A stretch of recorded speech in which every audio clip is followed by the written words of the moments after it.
Anchored by the deep friendship between our people, this relationship, which, with good reason, we and our predecessors have long called special, has made us safer and stronger through the generations. Our people have fought and died together for the values we hold dear. We have innovated, traded, and created together, fueling our economies and cultures through myriad forms of exchange. We have celebrated together, mourned together, and stood together in the best and worst of times. Mr. President, as we approach the 250th anniversary of the Declaration of Independence next year, it is remarkable to think just how far we have come. I cannot help but wonder what our forebears from 1776 would make of this friendship today. The rebel commander and pioneering First President George Washington famously vowed never to set foot on British soil. And my 5 times great-grandfather, King George III, for his part, did not spare his words when he spoke of the revolutionary leaders. Today, however, we celebrate a relationship between our two countries that surely neither Washington nor King George III could possibly have imagined. The ocean may still divide us, but in so many other ways, we are now the closest of kin. Mr. President, you have spoken of your pride in your British roots. In fact, not only have you set foot on British soil twice in the last 2 months alone, but I understand that British soil makes for rather splendid golf courses. Now, for my part, I have always admired the ingenuity of the American people and the principles of freedom which your great democracy has represented since its inception. Throughout my life, from the very first visit to the United States in 1970, and over 20 visits since that time, I have cherished the close ties between the British and American peoples. In fact, had the media succeeded in the 1970s in their own attempt at deepening the special relationship, I myself might have been married off within the Nixon family. Mr. President, from York to New York, from Birmingham, England to Birmingham, Alabama, we are united by a common language and shared heritage. The many thousands of people from each of our countries who have made the other their home have enriched our societies immeasurably, a fact that gives me the greatest pride. Our cultural connections, too, continue to flourish with our actors, musicians, writers and television presenters prospering in the hearts of transatlantic audiences. Today, our alliance spans every field of endeavour and shows vast potential for growth. The United Kingdom was your partner in the first trade deal of your administration, Mr. President, bringing jobs and growth to both our countries. And no doubt we can go even further as we build this new era of our partnership. Our two nations have an exceptional legacy of shared discovery. Together we laid the foundations of nuclear science, mapped the human genome, and built the internet, upon which all contemporary commerce, communication, and defense is based. Together, our scientists and engineers are shaping the world of tomorrow, not least with new partnership agreements on technology and the prosperity that stands to bring. Our countries have the closest defence, security and intelligence relationship ever known.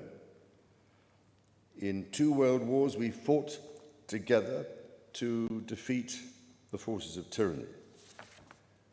Today, as tyranny once again threatens Europe, we and our allies stand together in support of Ukraine to deter aggression and secure peace. And our AUKUS submarine partnership with Australia sets the benchmark for innovative and vital collaboration. The successes of the British Redcoats and of George Washington's Continental Army today stand shoulder to shoulder, brothers and sisters in arms, protecting the freedoms we both cherish. Our countries are working together in support of crucial diplomatic efforts, not least of which, Mr. President, is your own personal commitment to finding solutions to some of the world's most intractable conflicts in order to secure peace.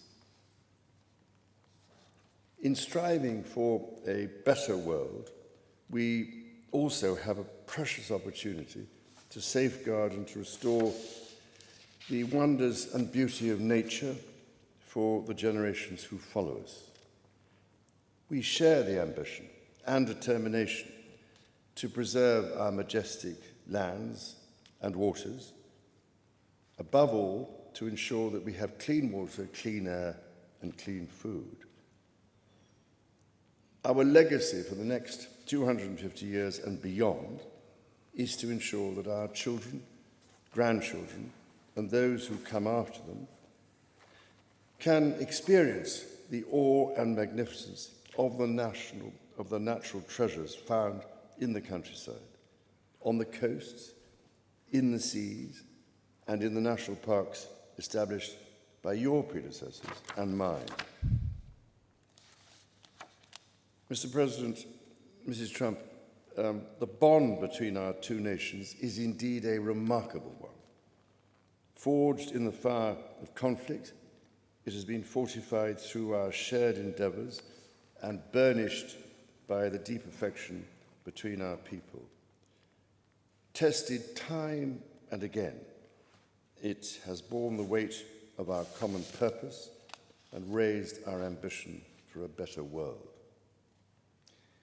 So, in renewing our bond tonight, we do so with unshakable trust in our friendship and in our shared commitment to independence and liberty.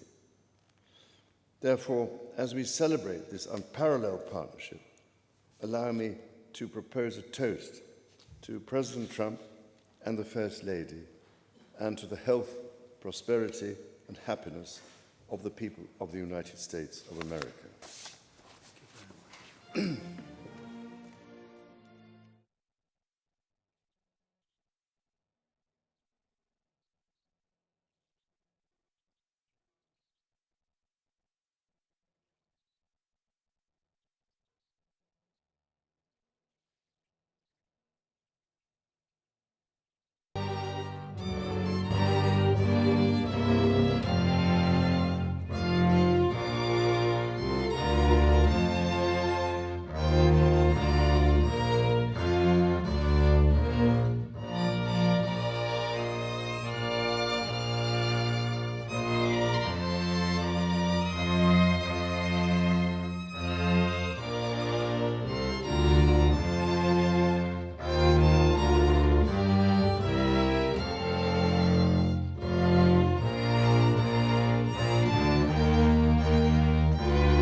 Majesty.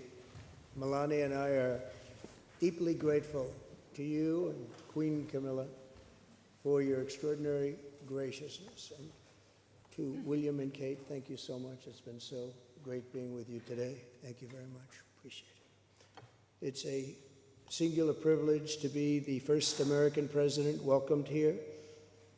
And if you think about it, it's a lot of presidents, and this was the second state visit, and that's the first, and maybe that's going to be the last time. I hope it is, actually. But this is truly one of the highest honors of my life. Such respect for you and such respect for your country. For many decades, His Majesty the King has epitomized the fortitude, nobility, and the spirit of the British monarchy and the British people. He's dedicated himself to preserving the glory and unique character of this kingdom, restoring life to the rivers and streams, supporting the works of its artists and composers, planting trees and gardens in its countryside. And I just visited one of the most beautiful I've ever seen that you just completed, and protecting the architectural integrity of its cities, villages, and towns. He has uplifted the poor, cared for rural farmers, and tended to wounded veterans like nobody else.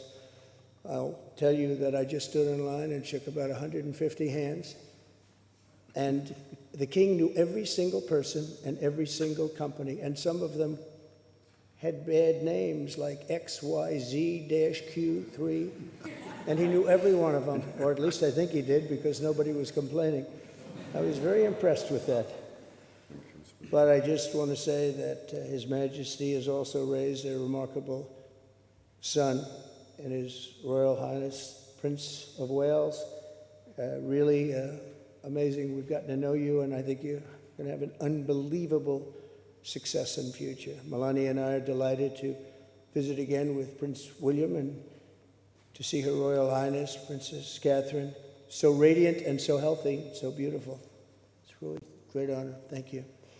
Many years ago, His Majesty opened his archives to a biographer. Among the documents was a letter from 1993 in which he described the patriotism and guided his many projects. He wrote that he was, quote, entirely motivated by a desperate desire to put the great back into Great Britain.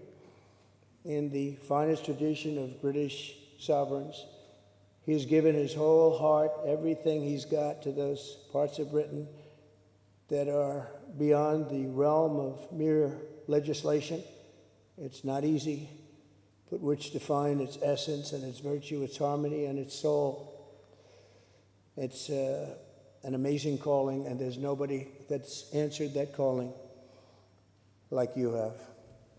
A fifth of all of humanity speaks, writes, thinks, and prays in the language born on these isles and perfected in the pages of Shakespeare and Dickens and Tolkien, Lewis, Orwell, and Kipling.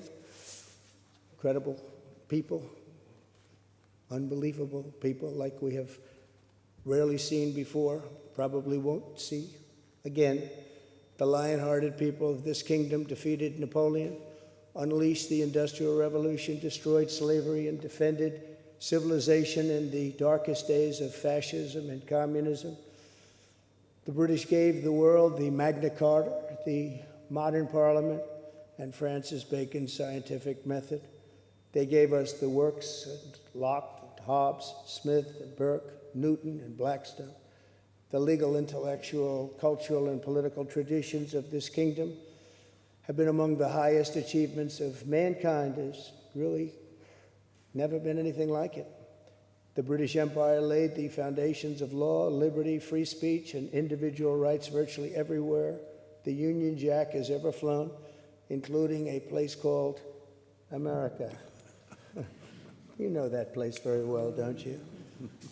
His Majesty spoke eloquently about the bond which inspired Sir Winston Churchill, and the bust is in the Oval Office right now, the beautiful bust of Winston Churchill, to coin the phrase special relationship. But seen from American eyes, the word special does not begin to do it justice.